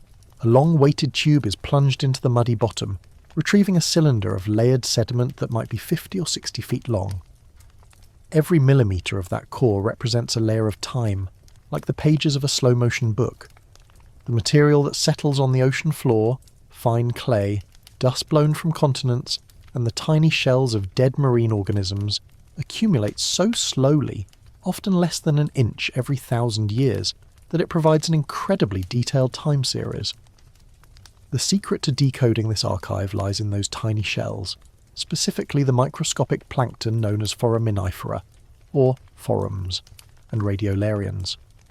When these organisms die, their calcium carbonate or silica shells sink to the ocean floor and become incorporated into the sediment.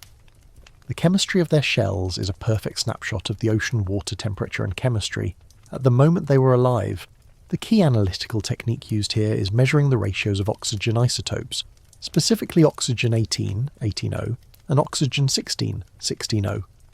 This is a quirky or fringe tidbit of paleoclimatology. The ratio of these two isotopes in the foraminifera shell is a proxy for the total volume of ice on the planet. Here's why it works. During cold, glacial periods, water rich in the lighter isotope, 16O, evaporates more easily from the ocean and then falls as snow, becoming locked up in the massive ice sheets. This leaves the remaining ocean water, where the forams live, relatively enriched in the heavier isotope, 18O. Conversely, during warm interglacial periods the ice melts, releasing the 16O rich water back into the sea, lowering the 18O/16O ratio in the shells. By analysing this ratio down the entire length of the sediment core, scientists can construct a continuous, highly precise graph of global ice volume over millions of years, the precise ups and downs of the Ice Age. The resultant record is called the Marine Isotope Stage, MIS chronology, and it is the bedrock against which all other Ice Age dates and events are measured. It confirms the 100,000-year rhythm of the major glacial cycles dictated by the Milankovitch cycles, validating the astronomical theory of ice ages. Without the foraminifera, we would be guessing. With them, we have a thermometer and a bathymeter rolled into one. Beyond ice volume, the cores tell us about ocean currents and temperatures. Certain species of forams prefer warm water and others cold. By identifying the assemblage of species present in a particular layer, scientists can reconstruct the surface temperature of the ancient ocean. This also reveals massive shifts in global circulation patterns. Remember the potential for melting ice sheets to dump fresh water into the North Atlantic. The sediment cores record these events, Heinrich events, as distinct layers of coarse, ice-rafted debris dropped onto the deep seabed, which show how massive climate shifts can occur suddenly when ocean currents are disrupted. This invaluable resource presents a crucial philosophical question that historians still argue whether the interpretation of the deep-sea sediment record should privilege continuous, long-term trends, emphasising the Milankovitch cycles, or whether greater weight should be given to the evidence of abrupt short-term climatic events recorded in the cores, such as those tied to massive meltwater pulses, which suggest that the Earth's climate system can flip states with terrifying speed, posing an even greater threat to adaptable human societies. The debate is about gradualism versus catastrophism in the climate record. Think about the implications of these tiny shells. They are the silent, microscopic witnesses to the entire journey of your ancestors. They recorded the drop in sea level that exposed Beringia, the changes in ocean temperature that affected fish migration, and the exact moment the massive ice sheets began their final, terminal retreat. Every piece of archaeological evidence we find on land, every mammoth bone house, and every cave painting is ultimately cross-referenced and dated against the unshakable timeline provided by the marine isotope stages. The ocean floor is cold, quiet, and largely unchanging, making it the perfect preserver of history.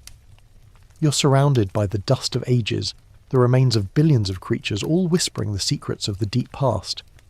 But while the ocean sediment provides the long-term record of ice volume, a different, even more dramatic archive holds the short-term, high-resolution history of the atmosphere itself, the solid, frozen core of the glaciers. That is where we turn next to find the ultimate time capsule of the Ice Age air. You've learned how the microscopic shells in the deep ocean floor whisper the long-term rhythm of the Ice Age. Now we turn to an archive that literally holds the breath of ancient air, the ice cores. These are the ultimate high-resolution time capsules, preserving not just a measure of temperature, but the actual atmospheric composition from hundreds of thousands of years ago. Imagine standing on the vast, desolate white plateau of Greenland, or, more profoundly, the sheer immensity of Antarctica. Here, specialised drilling teams work in frigid isolation, boring down thousands of metres into the massive ice sheet. What they retrieve is a cylinder of solid ice, often only 4 inches wide, that is a perfectly layered record of snow accumulation, year after year, sometimes reaching depths of over 2 miles. This is a mainstream historical fact. The longest continuous ice core records, such as the Vostok and Epica cores from Antarctica, span back nearly 800,000 years, encompassing the last 8 major glacial cycles. Each layer in the core represents an annual layer of snowfall, compacted over time. The deeper you go, the older the ice, and the older the trapped secrets. The genius of the ice core is twofold. First, the ice itself is a thermal record. Scientists analyse the oxygen and hydrogen isotopes within the water molecules of the ice, a process similar to the marine cores, but here the isotopes reflect the temperature at which the snow formed. This gives us a stunningly precise, high-resolution graph of local temperature over millennia. For instance, the transition from a glacial to an interglacial period is not gradual in these records.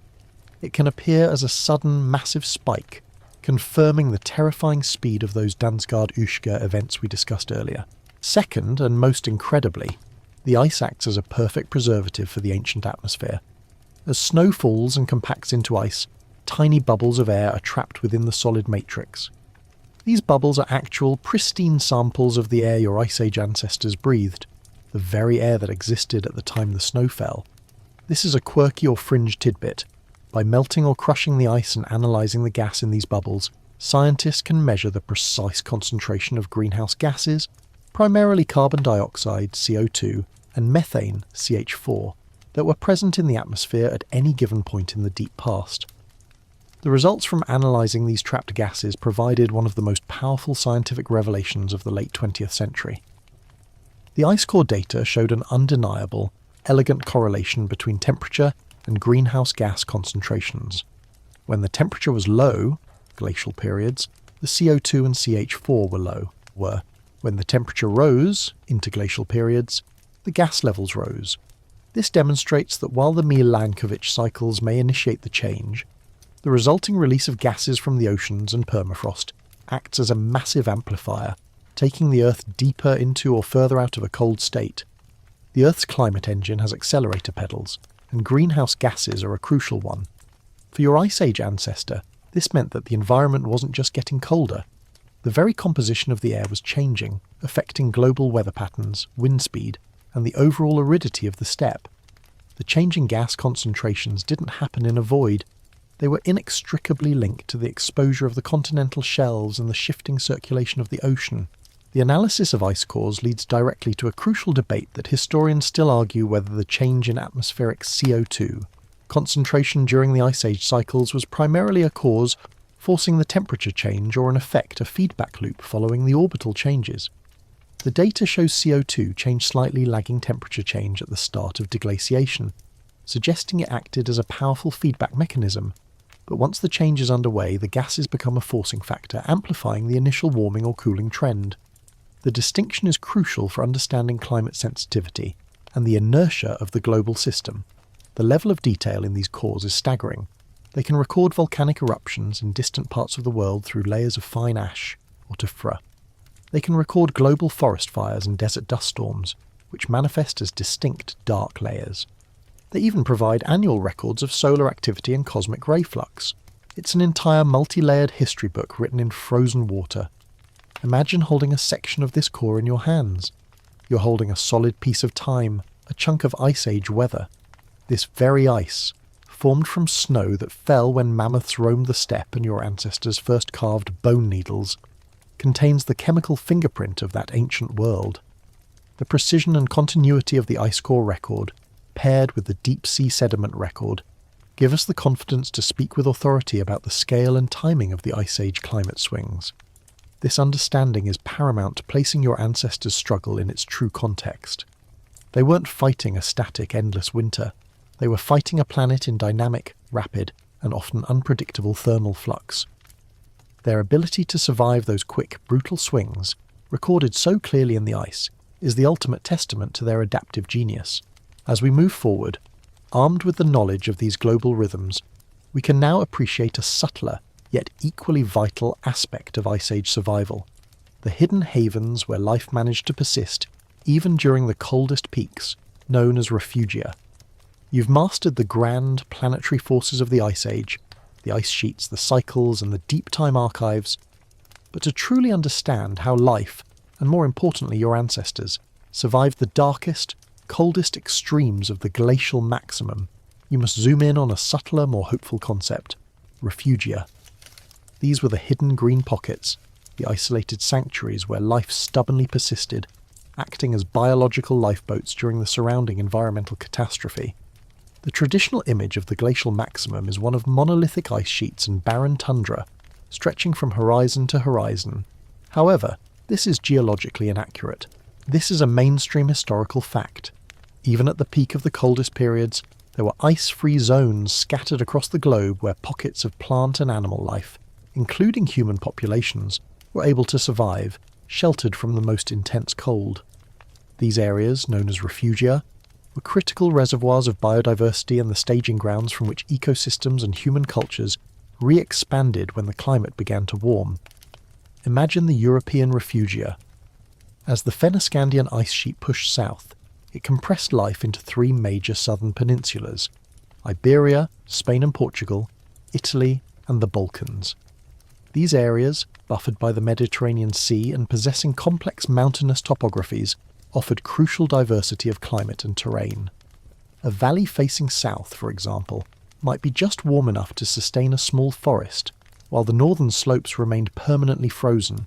These isolated, sheltered valleys were the only places where trees like oak, birch and pine could survive the glacial onslaught, later providing the seed stock for the reforestation of the entire continent. The very survival of life in these isolated patches is a quirky or fringe tidbit of genetics. Because these populations were so small and isolated for tens of thousands of years, they developed unique genetic lineages, tiny, distinct genetic islands. Modern genetic studies, particularly of plants, insects, and even the DNA of modern European human populations, can still trace their ancestry back to these specific, geographically limited Ice Age refugia.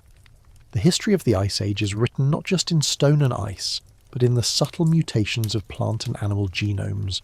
You are, genetically speaking, carrying the markers of these ancient survival camps. Now consider the Beringia refugium. As we discussed earlier, this massive land bridge was ice-free not because it was warm, but because it was so dry the ice sheets never formed there. Beringia was a vast refugium for the mammoth steppe ecosystem, preserving a unique assemblage of megafauna and specialised cold-adapted grasses while much of the rest of North America was under ice. When the climate warmed and the ice-free corridor opened, it was the creatures and people of the Beringia refugium who flooded south, populating the rest of the continent. Refugia weren't only large land masses, they included small, isolated patches in the mountains, the nunataks, peaks that protruded above the surrounding ice sheets, where unique, highly localised plant species survived. They also included coastal refugia, where the lowered sea levels exposed vast marine shelves, offering stable, if cold, access to seafood and marine mammals. These coastal zones, particularly on the Pacific Rim, were likely the critical survival points for the first human migrants moving into the Americas, sustaining them as they waited for the interior ice to recede. The existence of these havens raises a major ecological dilemma that historians still argue whether the primary driver for the rapid speciation and subsequent diversification of flora and fauna in the post-glacial world was the sheer isolation within refugia, which encourages genetic drift and unique adaptation, or the subsequent mixing and competition when populations burst out of the refugia and expanded into the newly deglaciated territory. Did life get interesting during the isolation, or during the re-expansion? It is a question about the relative importance of genetic divergence versus competitive selection. For your Ice Age ancestors, the concept of a refugium was not an academic term. It was the difference between life and death. You needed to possess the deep inherited knowledge of where these pockets of relative stability lay, the sheltered caves, the river valleys with geothermal warmth, or the coastal zones where resources were predictable. These were the places where groups could hunker down and ride out the worst of the glacial extremes, surviving on stored knowledge and a highly diversified subsistence strategy. The resilience demonstrated by the communities in these refugia suggests they developed extremely robust social networks. To survive isolation, they needed to maintain contact and exchange resources and mates over hundreds of miles. The ultimate Ice Age social networking. The recurrence of similar non-functional items, like certain styles of small ivory carvings, or the consistency of those geometric signs in cave art. Remember that quirky tidbit. Across distant sites suggest these refugia communities weren't entirely cut off, but maintained some form of long-distance cultural contact. As the global climate began its hesitant, jerky transition from glacial maximum to interglacial warmth, these refugia served as the nurseries of recovery. The plants and animals that survived here re-emerged, following the melting ice and colonising the newly exposed nutrient-rich landscapes.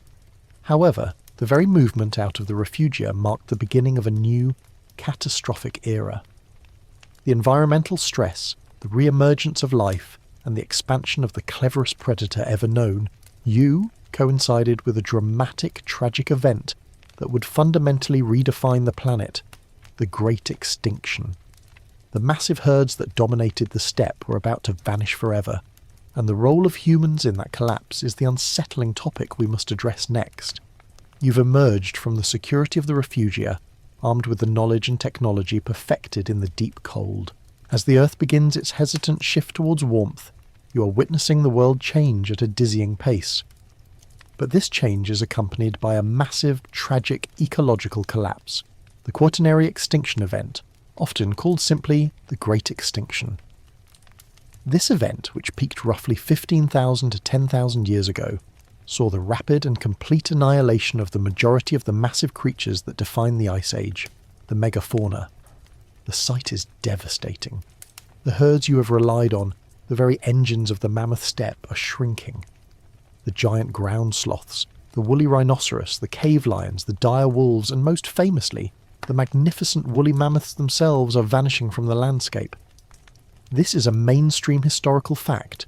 At the end of the Pleistocene, North America lost approximately 70% of its large mammal genera, and Australia and South America suffered equally catastrophic losses. Only Africa, where life had co-evolved with modern humans for much longer, was spared the worst of the die-off. The sheer scale and speed of this extinction event present one of the most compelling and controversial debates in all of paleoecology and archaeology. It boils down to a fundamental question: who or what killed the giants? One theory places the blame squarely on the climatic shifts. As the glaciers melted, the environment changed dramatically. The immense dry, nutrient-rich mammoth steppe, the hyper-productive cold grassland that sustained the massive herds, began to collapse. The warming brought increased moisture, allowing trees, shrubs, and less nutritious vegetation to invade the open grasslands. The habitat became fragmented, boggy, and less productive. The animals, specialised for the cold, dry environment, were unable to adapt to this new warm, wet world. The woolly mammoth, for instance, relied on its ability to digest the tough, dry steppe grasses. A change in diet and the fragmentation of their expansive, continuous feeding grounds could have driven them past a critical survival threshold. The megafauna were also reproductively slow. This is a quirky or fringe tidbit. Being so large, species like the mammoth had long gestation periods and only produced one calf every several years. This low reproductive rate made them highly vulnerable. As their habitat shrunk and fragmented, populations plummeted, and they simply couldn't breed fast enough to recover, falling into an extinction vortex from which there was no return, even if the change in temperature was relatively mild. The counter-theory, and the one that casts your Ice Age ancestors in a less flattering light, is the overkill hypothesis, or human impact theory, first popularised by the paleoecologist Paul Martin. This theory argues that while climate change put the ecosystem under stress, it was the arrival of the highly skilled, technologically superior human hunter, the one using the atlatl and the perfected tracking methods, that delivered the fatal blow. The evidence is powerful, particularly in the Americas and Australia, where humans were the new element in the ecosystem. In North America, the extinctions happened almost immediately after the first successful human colonisation via the ice-free corridor or coastal route, the Clovis people. Within 1,000 years of their appearance, the vast majority of the megafauna vanished. The human hunters were simply too effective, targeting the slow-reproducing, often naive megafauna, which had no inherited fear of this new two-legged spear-throwing predator. The combination of environmental stress and unrelenting, efficient predation led to a swift, catastrophic collapse. This entire catastrophic episode culminates in the scholarly debate that historians still argue whether the end Pleistocene extinction event was driven predominantly by the synergy of climatic warming and habitat fragmentation, the environmental stress theory, or whether the arrival and expansion of specialised human hunters across continents, lacking co-evolutionary defences, was the decisive, primary factor, the overkill hypothesis. It's likely that both factors played a role, creating a perfect storm where climate change created the stress, and human hunting prevented any chance of recovery. Imagine the landscape now, Instead of massive herds, you find scattered bones and empty space. The ecological structure of the steppe is unravelling. The disappearance of the large herbivores dramatically changes the vegetation. With no mammoths to plough the snow, no bison to graze the grasses down, and no giant sloths to strip the bark, the landscape begins to transition rapidly. Forests creep in, bogs expand, and the vast open environment that defined the Ice Age gives way to the patchy, localised ecosystems we know today. The lesson for your ancestors was profound. They, the ultimate survivors, had inadvertently engineered the collapse of the very food source that sustained their entire way of life. They were forced to adapt quickly, shifting from megafauna specialisation to a much broader, more diversified hunting and gathering strategy, targeting smaller animals and a wider range of plant foods. This behavioural shift, known as the broad-spectrum revolution, marks the true end of the specialised Ice Age lifestyle. As the ice sheets begin their definitive retreat and the last megafauna vanish, the land itself undergoes a profound transformation.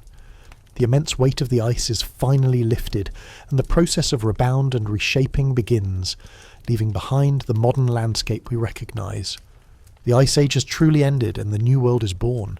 You've witnessed the climatic shift, survived the great extinction, and now you stand on the cusp of the Holocene, the age you know as your own. The colossal, crushing weight of the Ice Age is literally lifting, and in its place, a new Earth is being born. This final geological transformation is as profound and dramatic as the initial deep freeze. The first, most immediate phenomenon you notice is isostatic rebound, or post-glacial rebound. This is a mainstream historical fact. The continents are springing back into shape. Imagine lying on a massive waterbed for millennia, and then suddenly getting up. The depressed areas of land, crushed down by the miles-thick Laurentide and Fennoscandian ice sheets, are slowly, agonisingly, rising back up. In some areas, particularly around Hudson Bay in North America and Scandinavia, the land has risen hundreds of metres since the ice departed, and it continues to rise today, albeit at a much slower rate. This rebound is a geological process that takes tens of thousands of years to complete. The immediate effect of this rebound is unpredictable local geography. Coastal areas that were once below the newly risen sea level are now rising, creating elevated marine terraces. Meanwhile, areas just outside the ice margins, which were pushed up as a bulge around the ice, are now sinking. The entire landscape is a slow-motion geological trampoline. This instability would have been a quirky or fringe tidbit of ancient knowledge. For your ancestors, the coastlines were not only changing because the sea was rising, but the land itself was moving vertically, creating a nightmare for those trying to maintain a fixed coastal settlement. As the glaciers melted, they unleashed staggering quantities of water, creating what is known as mega-flood events. The release of massive, temporary glacial lakes was a particularly violent aspect of the post-glacial world.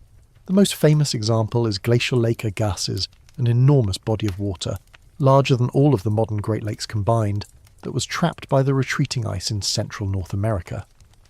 When the natural ice dams holding Agassiz back eventually broke, the resultant floods carved massive valleys, reshaped the course of the Missouri and Mississippi rivers, and permanently altered the hydrology of the North American interior. These were not mere river swells. They were catastrophic, continental-scale deluges. The meltwater, whether delivered by megafloods or steady seasonal flow, became the architect of the modern drainage system. The massive volumes of water carved out the river systems and lakes you recognise today. As the ice scraped and scoured the land, it left behind depressions that filled with meltwater, creating the millions of lakes found in Canada, Scandinavia, and the Great Lakes region of North America. These lakes are the direct liquid inheritance of the Ice Age, filling the scars left by the ice's retreat. The meltwater also carried immense amounts of fine-grained sediment and gravel, which were deposited along river valleys and coasts, creating new, fertile farmlands, a crucial setup for the agricultural revolution that was soon to follow. The sea level rise is the other great transformation. Remember how much water was locked up in the ice sheets? As they melted, the water returned to the oceans, steadily raising the global sea level by over 120 metres. The exposed land bridges, Doggerland, Beringia, and the vast coastal plains were swallowed by the sea. Imagine the feeling of watching the ocean advance slowly but relentlessly. reclaiming territory that your ancestors had hunted and lived on for thousands of years. This rise submerged valuable archaeological sites and cut off newly established human populations, such as those in Britain and Tasmania, initiating new periods of isolation. The vastness of the exposed continental shelf, the land bridge that enabled global migration, had simply ceased to exist. The transformation of the biotic landscape was also immediate. The dense, diverse but cold-adapted mammoth steppe vanished almost entirely. In its place, and fueled by the increased moisture and warmth, came the expansion of boreal forests, taiga in the northern latitudes, and the spread of temperate deciduous forests further south.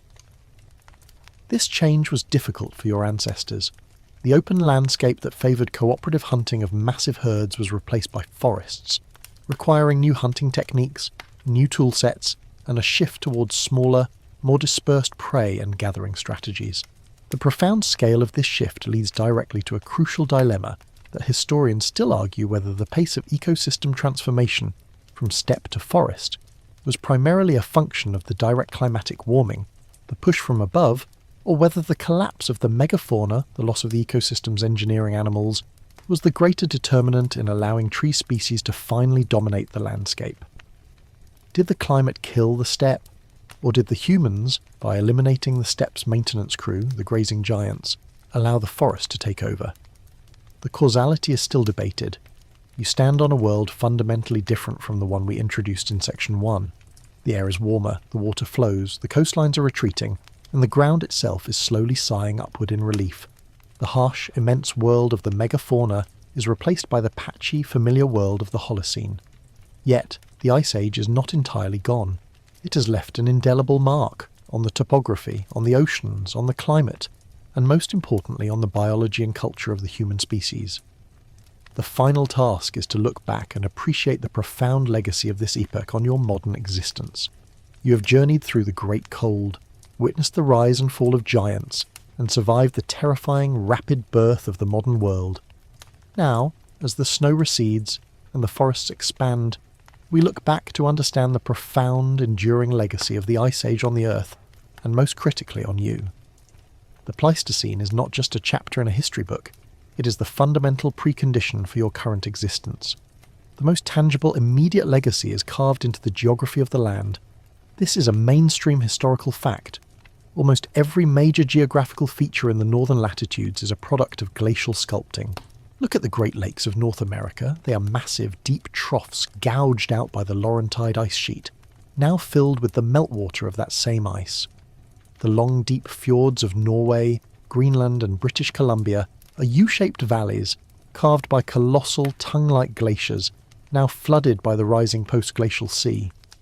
The vast, fertile plains of the American Midwest and the steppes of Eastern Europe are covered in loess, the fine, wind-blown silt ground up by the ice and deposited millennia ago, providing the rich soil for modern agriculture.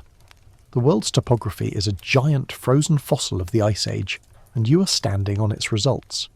Beyond the physical land, the Ice Age dictated the biogeography of life. Remember the refugia? The modern distribution of plant and animal species, from the location of ancient pine forests to the genetic diversity of mice, all bear the indelible imprint of where life survived the glacial maximums. The recolonization paths out of those havens shaped the biodiversity you see today. Similarly, the extinction of the megafauna fundamentally altered the planet's ecosystems. The open grasslands were replaced by forests and brush, changing carbon cycles and fire regimes. You live in a world that is ecologically impoverished compared to the Pleistocene, a world permanently missing the ecological role of the giants. It's like listening to an orchestra with the bass section missing. The most critical legacy, however, is woven into your genetic and cultural fabric. Your species, Homo sapiens, did not just survive the Ice Age, we were forged in its crucible. The intense selective pressure of the glacial cycles, the constant need to adapt to rapidly changing resource-scarce environments, is what drove the development of our signature traits. Cognitive flexibility, complex language, advanced tool use, and the ability to form large-scale cooperative networks. The necessity of designing tailored clothing, remember that quirky or fringe tidbit of the bone needle, and constructing sophisticated shelters against the unrelenting cold is what propelled our technological trajectory. You wouldn't be sitting here in your climate-controlled home without the 1,000-generation necessity of surviving the cold. Consider the human need for migration and movement. The Ice Age, with its opening and closing land bridges and its requirement to follow migrating herds, instilled a deep-seated nomadism and exploratory drive. Every major population movement, the crossing of Beringia, the settlement of Australia, was an Ice Age phenomenon. Your very existence in the location you're in now is the result of the massive successful migration patterns established by your nomadic Ice Age ancestors. The Great Extinction also left a lasting cultural shadow. The rapid disappearance of the megafauna forced your ancestors into the broad-spectrum revolution, shifting from specialising in large prey to utilising a wider variety of plants, fish, and smaller game. This was a critical step in the development of the detailed botanical and ecological knowledge that made the eventual invention of agriculture possible in the Holocene. You couldn't start farming until you learned to exploit a diverse resource base, a lesson taught by the sudden absence of the mammoth. The Ice Age also provides the key to understanding the long-term stability of climate. The ice cores, the deep-sea sediments, they all tell the same story. The Earth's climate naturally operates in massive rhythmic swings, but the relatively short Holocene interglacial period has been remarkably stable. This stability is the Goldilocks condition that allowed human civilization, complex cities, and agriculture to flourish.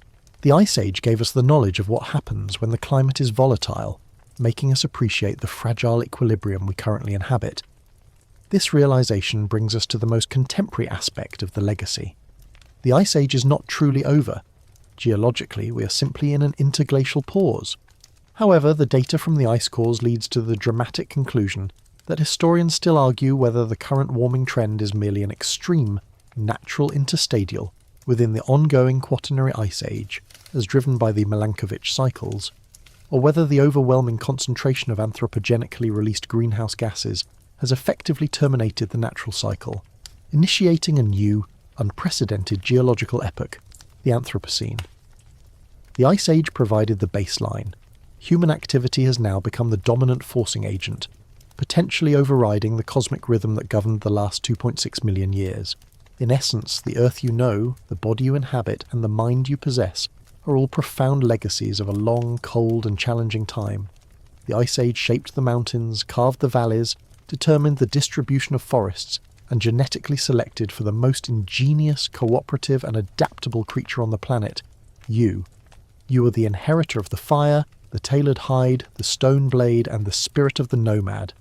The ice has retreated, but the lessons it taught, the skills it demanded, and the scars it left are permanent. The story ends where it began, with the ultimate survivor standing on a world newly won. And so, you arrive back at the present moment. The chill of the glacial winds fades from your memory, replaced by the soft air of your room.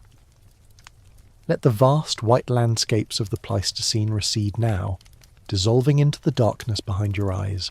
Remember the rhythmic calm of the deep time we explored tonight, the slow, silent ballet of the cosmos moving the Earth. The great beasts are gone, the ice has melted back into the sea, and the land is at rest, breathing a deep, warm sigh. There is only stillness now. Your journey through the ancient world is complete. The challenges faced by your ancestors are over, their struggle resolved, their long history accomplished. You're safe, you are warm, and you are here. Let the silence settle around you like soft snow, allowing your thoughts to drift away, as gently and as inevitably as the meltwater flowing from the edge of a retreating glacier. Sleep now, knowing you carry the resilience of a species that survived the deepest cold. Rest.